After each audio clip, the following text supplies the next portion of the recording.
Hello friends, कैसे हैं आप सब। आप सभी का आपके अपने YouTube channel sociology with Sangeeta में मैं संगीता स्वागत करती हूं। और इस चैनल के माध्यम से आप लोगों को सोशियोलॉजी के एग्ज़ाम के प्रिपरेशन करवाए जाते हैं। अभी हम लोग का जो सीरीज़ चल रहा है इसमें हम लोग यूपी पीजीटी का सिलेबस को कवर कर रहे हैं और यूजीसी नेट का जो हमारा टॉपिक है उसको कवर कर रहे हैं।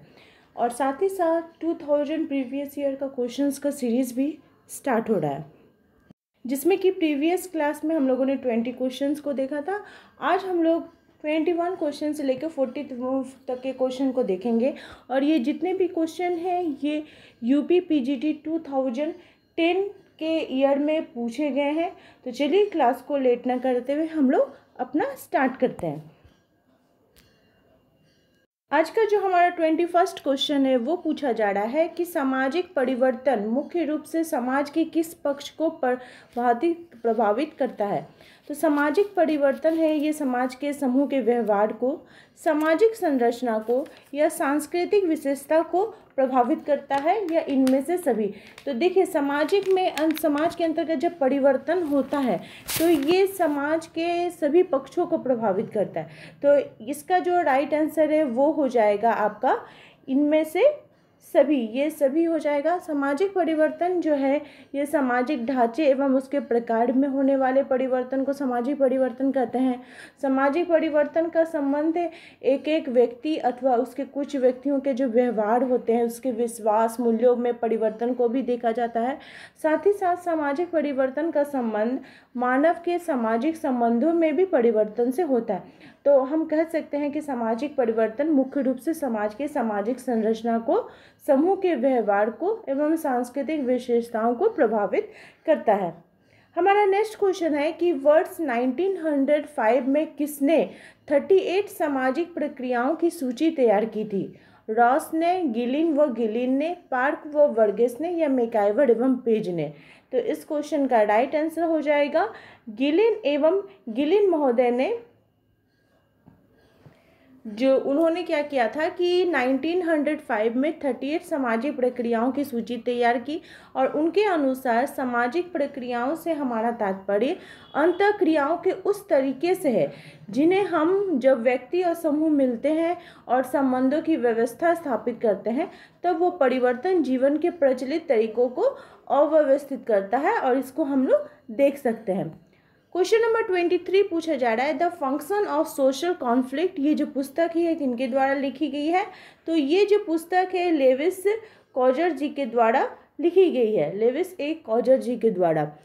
और उन्होंने इसमें संघर्ष सिद्धांत की अवधारणा दी है और उनके अनुसार संघर्ष व्यवस्था के एकीकरण एवं अनुकूलन को बनाए रखता है।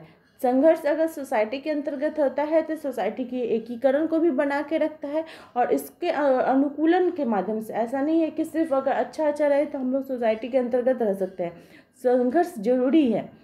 क्वेश्चन नंबर 24 पूछा जा रहा है कि प्रतियोगिता सदैव नैतिक नियमों में बंधी रहती है जबकि संघर्ष में ऐसी कोई विशेषता नहीं होती है। यह परिभाषा किस समाजशास्त्री ने दी है। तो ये जो परिभाषा है ये कोजर महोदय जी के द्वारा दी गई है, कोजर महोदय ने दी है। और उन्होंने बताया है कि प्रतिस्पर्धा किसी उद्देश्य को बेहतर से बेहतर ढंग को हासिल करने का एक नतीजा होता है। स्पर्धा तब पैदा होती है जब कुछ सीमित लक्ष्यों को अनेक लोग प्राप्त करना चाहते हैं। प्रतियोगिता सदैव नैतिक नियमों में बंधी रहती है जबकि संघर्ष में ऐसी कोई विशेषता नहीं होती है। और ये परिभाषा किनके द्वारा है। तो ये परिभाषा कोजर महोदय जी के द्वारा है। हमारा नेक्स्ट क्वेश्चन है कि सुमेलित करने के लिए बोला गया है। तो देखिए हमारा जो पीजीटी का सिलेबस है इसमें हम लोग को अरविंद घोष, भगवान दास, महात्मा गांधी और आर.के. मुखर्जी के बारे में पढ़ना होगा। तो उनकी पुस्तक से संबंधित है, तो पुस्तक को आप लोगों को याद रखना होगा। मैं आंसर बता दे रही हूँ, आप लोग उसको मिलान कर लीजिए। जैसे श्री अरविंद घोष, उन्होंने the foundation of Indian culture इस पुस्तक की रचना की थी। भगवान दास ने the essential unit of all religion इस पुस्तक की उन्होंने रचना की। महात्मा गांधी ने माय एक्सपेरिमेंट विद ट्रूथ इसके बारे में बताया। और श्री आर.के. मुखर्जी ने वन वेज ऑफ मैनकाइंड इस पुस्तक की उन्होंने रचना की थी। क्वेश्चन नंबर 26 पूछा जा रहा है कि निम्नलिखित में से किसने गुजरात के महुआ क्षेत्र पे परिवार व्यवस्था का अध्ययन किया। तो गुजरात के अगर अध्ययन की बात आती है तो ये आईपी देसाई ने इसका अध्ययन किया था और उन्होंने सन 1951 में वहाँ का जो जनगणना था उसमें उन्होंने अपने निष्कर्ष को बताया था और वहाँ पे जाके वे एकाकी परिवार का अध्ययन करते हैं और उसके बाद बताते हैं कि एकाकी परिवार की अपेक्षा संयुक्त परिवार वहाँ पे अधिक है और इसकी पुष्टि करने के लिए वे गुजरात के महुआ कस्बे का वे अध्ययन करते हैं। क्वेश्चन नंबर 27 पूछा जा रहा है कि हिंदू उत्तराधिकारी अधिनियम किस वर्ष पारित हुआ। तो हिंदू उत्तराधिकारी अधिनियम जो है ये 1956 में पारित हुआ। इसमें बोला गया है कि विधवा पत्नी को अपने पति की संपत्ति पर सीमित ही नहीं बल्कि पूर्ण अधिकार प्राप्त होगा और जो विधवा है वो पुनर्विवाह अगर कर भी लेती हैं तो उनके जो पति का संपत्ति है उस पर उनका जो अधिकार है वो समाप्त हो जाता है और वो संपत्ति पति के परिवार के पास वापस ले जाती है। अगर वो विधवा किसी और से विवाह कर लेती है तो उसका जो पति का संपत्ति है वो किसी और को मिल जाएगा। क्वेश्चन नंबर 28 पूछा जा रहा है कि न्योता भेंट नातेदारी प्रथा किसके अंतर्गत जिसके अंतर्गत जितना रुपया नगद लिया जाता है उतना ही लौटाकर भेंट में दिया जाता है। न्योता रजिस्टर बनाए जाते हैं जो पीढ़ियों तक सुरक्षित रहते हैं। यह प्रथा भारत के किस क्षेत्र में पाई जाती है। तो न्योता विवाह जो है यह भारत के उत्तरी क्षेत्र में हमें देखने को मिलती है और कहा जाता है कि न्योता भेंट जो होता है अथवा उसमें क्या होता है कि जितना रुपया नगद लिया जाता है उतना ही लौटाकर भेंट में भी दिया जाता है। क्वेश्चन नंबर 29 पूछा जा रहा है कि महिलाओं के लिए राष्ट्रीय कमीशन का गठन कब किया गया था। तो महिलाओं के लिए राष्ट्रीय कमीशन का गठन 1992 में किया गया था और इस आयोग के अंतर्गत जो महिलाएं हैं वे बोला गया कि महिलाओं के संबंध में लागू होने वाला कानून की समीक्षा करना, उसके संबंध मंत्रालयों के पास उसके जो समस्याएं उनको लेके जाना, गैर सरकारी संगठन से संपर्क करना और महिलाओं की जो कोई शिकायत होती है उसे दूर करने का प्रयास करना। क्वेश्चन नंबर 30 पूछा जा रहा है कि मुस्लिम विवाह विच्छेद अधिनियम किस वर्ष अस्तित्व में आया। तो मुस्लिम विवाह जो विच्छेद अधिनियम है यह 1939 में अस्तित्व में आया और इसमें बोला गया कि जो जैसे पति अगर भरण पोषण करने में असमर्थ हो या फिर 7 वर्ष से अधिक वो जेल में रहता हो, नपुंसक है, पागल है, कुष्ठ रोग से ग्रसित है, क्रूरतापूर्व व्यवहार करता है और धार्मिक कार्यों में अगर बाधा डालता हो तो उनकी जो पत्नियां हैं उनसे तलाक ले सकती हैं। क्वेश्चन नंबर 31 पूछा जा रहा है कि वर्ण शब्द का प्रयोग सर्वप्रथम कहाँ किया गया था। तो वर्ण शब्द का प्रयोग सर्वप्रथम हमें ऋग्वेद में देखने को मिलता है और ऋग्वेद की रचना काल की बात की जाए तो 4000 ईस्वी पूर्व से माना जाता है। वैदिक काल में इन वर्गों में आपसी वैवाहिक खान पान व या अन्य सामाजिक सहवास संबंधी कोई प्रतिबंध नहीं था और प्रतिबंधों का विकास ब्राह्मण काल में हुआ और इसी काल में ब्राह्मणों को शीर्ष और शूद्रों को निम्न स्थिति हमें देखने को मिलती है जो कि वर्ण व्यवस्था के अंतर्गत हम देख सकते हैं। क्वेश्चन नंबर 32 पूछा जा रहा है कि जाति एक ऐसी व्यवस्था है जिसके अंतर्गत एक समाज अनेक आत्म केंद्रित एवं एक दूसरे से पूर्णतः पृथक इकाइयों में विभाजित रहता है। इन इकाइयों के बीच पारस्परिक संबंध ऊंच नीच के आधार पर सांस्कृतिक रूप से निर्धारित होते हैं। यह किसका वचन है। तो ये जो कथन है ये आपका जे.एच. हटन जी का है। जे.एच. हटन ने अपनी पुस्तक कास्ट इन इंडिया में कहा है कि जाति एक सामाजिक समूह है जिसकी सदस्यता जन्म से आधारित होती है तथा यह अपने सदस्यों पर खान पान विवाह आदि प्रतिबंध को लागू करता है। क्वेश्चन नंबर हमारा 33 पूछा जा रहा है कि द हिंदू जजमानी सिस्टम के लेखक कौन है। द हिंदू जजमानी सिस्टम के लेखक है W.H. वाइजर।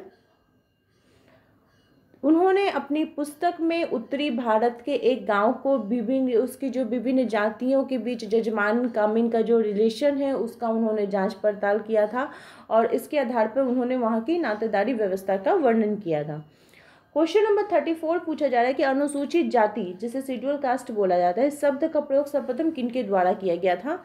तो इस शब्द का सर्वप्रथम प्रयोग साइमन कमीशन जी के द्वारा किया गया था और उन्होंने इसका प्रयोग 1930 में किया था और 1935 ईस्वी में एक विधान के अनुसार ऐसी जातियों के ऐसी सूची तैयार की गई जिससे उन्हें क्या हुआ कि सामाजिक और उनकी जो आर्थिक दृष्टि से ऐसे जो कमजोर वर्ग के लोग हैं उनके विशेष सुविधा प्रदान की गई।